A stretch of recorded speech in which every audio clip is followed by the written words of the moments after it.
तर हे झालं रोहित सांगत असलेली कारणं आणि त्यावरून होत असलेल्या आरोप प्रत्यारोपांचं. पण काल पवईमध्ये नेमकं काय घडलं? मुलांचं किडनॅपिंग ते रोहितचं एन्काउंटर या दरम्यान नेमकं काय घडलं? यावर एबीपी माझाचा हा स्पेशल रिपोर्ट. 2022 मध्ये आलेल्या अ थर्सडे या सिनेमाचा प्लॉट पवईतल्या याच महावीर क्लासिक इमारतीत घडत होता. योगायोगानं दिवस होता थर्सडे म्हणजेच गुरुवार आणि मास्टरमाइंड होता रोहित आर्य. वेब सिरीजची ऑडिशन आहे अशी थाप मारून आरोपी रोहित आर्यनं काही मुलांना या स्टुडिओत बोलावलं होतं. आपल्याला नव्या वेब सिरीजमध्ये अभिनयाची संधी मिळेल अशी आशा बाळगून तब्बल 17 मुलं या ऑडिशनसाठी स्टुडिओत दाखल झाली. या मुलांपैकी दोघांचे पालकही इथे आले होते. त्यामध्ये एक आजीही होत्या. स्टुडिओत सगळे आल्यावर तिथं शूटिंग सुरू केल्याचं नाटक सुरू झालं. पण ते केवळ नाटक होतं. रोहितचा इरादा वेगळाच होता. मला आणि मुलांना त्या स्टुडिओमध्ये नेलं. म्हटलं आजी तुम्ही यांच्यावर लक्ष ठेवा, मुलांना कुठं जाऊन देऊ नका म्हणून मला त्यानं तिथं बसवलं. त्या रूम मध्ये एसी रूम मध्ये स्टुडिओमध्ये बसवलं आणि वरती नेलं पहिल्या दुसऱ्या माळ्यावर त्यांना. आणि मग थोड्या वेळानं आम्हाला म्हटलं अर्ध्या तासाने चला तुम्ही पण चला म्हटलं राहिलेली मुलं घेऊन. त्यात आमची नात पण होती. मग आम्ही सगळे गेलो वर. चला बोलल्यावर गेलो. शूटिंग वर चालू आहे म्हटलं चला. तो काळा होता ना तो पण सामील आहे, नुसता रोहितच नाही, सगळी टीम त्या सामील आहे. ती काल कळालं आम्हाला. सर्व मुलांना वेगळ्या मजल्यावर नेण्यात आलं.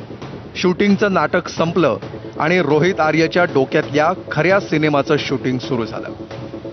माणसाचा मुखवटा घातलेल्या रोहितचा सैतानी चेहरा बघून मुलं आणि पालकांचा थरकाप उडाला.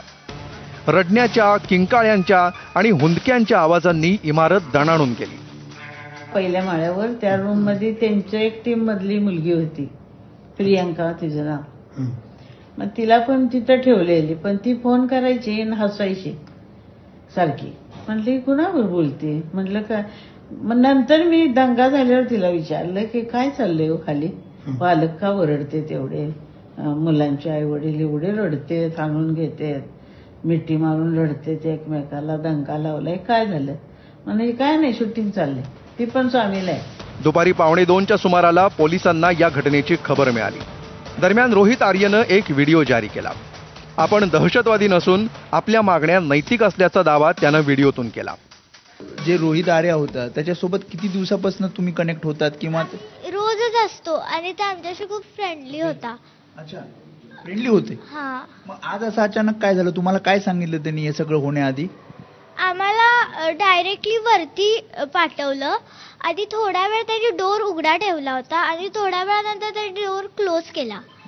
आणि मग डोर क्लोज केल्यावर आम्ही थोड्या वेळात त्यांना विचारायला लागलो काय झालं, वॉशरूमला वगैरे जायचंय. मग ते म्हणाले की सीन सुरू आहे. सीन सुरू आहे. हा, असाच तुम्ही शांत राहा. त्यानंतर पोलीस आणि अग्निशमन दलाच्या गाड्या पवईतल्या या इमारतीखाली दाखल झाल्या. निगोसिएशनचे प्रयत्न यशस्वी होत नव्हते. दुसरीकडे 17 लहान मुलांसह 19 जणांचे प्राण संकटात अडकले होते. अशावेळी पोलिसांना या संकटावर मात करण्याचा एक मार्ग दिसला. हा मार्ग जात होता स्टुडिओच्या मागच्या बाजूनं. मागच्या बाजूला असलेल्या बाथरूमचं ग्रिल तोडून पोलिसांनी स्टुडिओत प्रवेश केला. बाथरूमच्या खिडकीतून पोलिसांनी जेव्हा स्टुडिओत प्रवेश केला तेव्हा समोरचं चित्र पाहून पोलिसांनाही धक्का बसला. रोहितच्या हातात एअरगन होती. या एअरगननं तो मुलांवर हल्ला करण्याच्या तयारीत होता. पण पोलीस आल्याचं समजताच त्यानं बंदुकीची दिशा पोलिसांकडे वळवली आणि गोळीबार करायला सुरुवात केली. प्रत्युत्तरादाखल पोलिसांनीही गोळीबार करायला सुरुवात केली. अखेर पोलीस निरीक्षक अमोल वाघमार यांच्या बंदुकीतून सुटलेल्या गोळीनं रोहित आर्यच्या छातीचा वेध घेतला. रोहितनं संपूर्ण मजल्यावर केमिकल पसरवून ठेवले होते. त्यामुळे काही क्षणात पूर्ण मजल्यानं पेट घेतला असता आणि मुलांच्या जीवाला धोका निर्माण झाला असता अशीही माहिती समोर आली. माझं पर्सनल मत असं आहे की जे काय झालं ते योग्य झालेलं आहे. 17 लहान लहान मुलांना पवई पोलिसांनी, मुंबई पोलिसांनी वाचवलं आहे स्वतःचा जीव धोक्यात घालून. त्यांनी केमिकल्स वगैरे स्प्रे केले होते सगळ्या फ्लोअरवर. त्यांनी जर आग लागली असती तर किती मोठा स्फोट झाला असता. सगळी मुलं, त्यांच्या लाईफला किती धोका होता.